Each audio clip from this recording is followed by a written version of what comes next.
आपको एक चीज़ पता है कि लोग इतने एक्सपेंसिव कंट्री में जहाँ पर रेंट्स इतने महंगे हैं, अकोमोडेशन महंगा है, ट्रांसपोर्टेशन हर एक चीज़ महंगी है, फिर भी इस कंट्री में लोग क्यों आते हैं?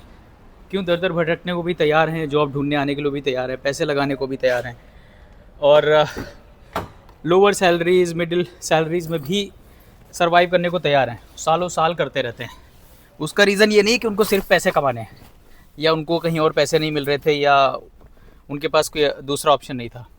उसका सबसे बड़ा रीज़न ये है कि यहाँ पे सेफ्टी, सिक्योरिटी, एक हैप्पीनेस इंडेक्स, आप अपने आसपास जब लोगों को देखते हो तो यू फील हैप्पी।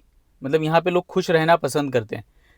मैंने देखा है लोग अपने पर्सनल लाइफ में, कई लोग स्ट्रगल कर रहे होते हैं, they are struggling in their personal life, मतलब किसी को फैमिली इश्यूज़ हैं, कोई सैलरी के रिलेटेड परेशान है, बट हमेशा जब उनसे आप पूछोगे तो उनकी ज़बान पे एक ही आंसर होगा, मुश्किल नहीं है, इंशाल्लाह हो जाएगा। So this is how they do.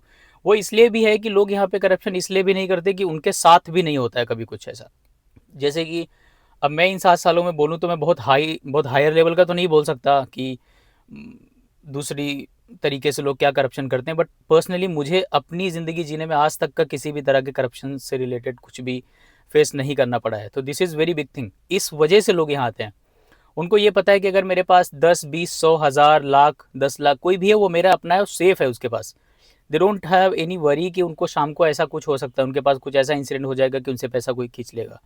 आपने देखा है कभी कि इतनी सारी लड़कियां हमारे कंट्रीज से आती हैं, बैचलर्स, अनमैरिड लड़कियां, फिर भी यहाँ पे काम कर रही हैं, सेफ हैं, रात को घूमना, हर एक तरह की सेफ्टी। वो आप उनसे पूछो तब उनको पता चलती है इस चीज़ की वैल्यू, इस कंट्री ने उनको क्या दिया है।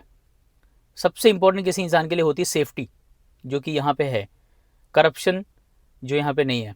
ये सब चीज़ें ही लोगों को इस अट्रैक्ट करके लाती हैं।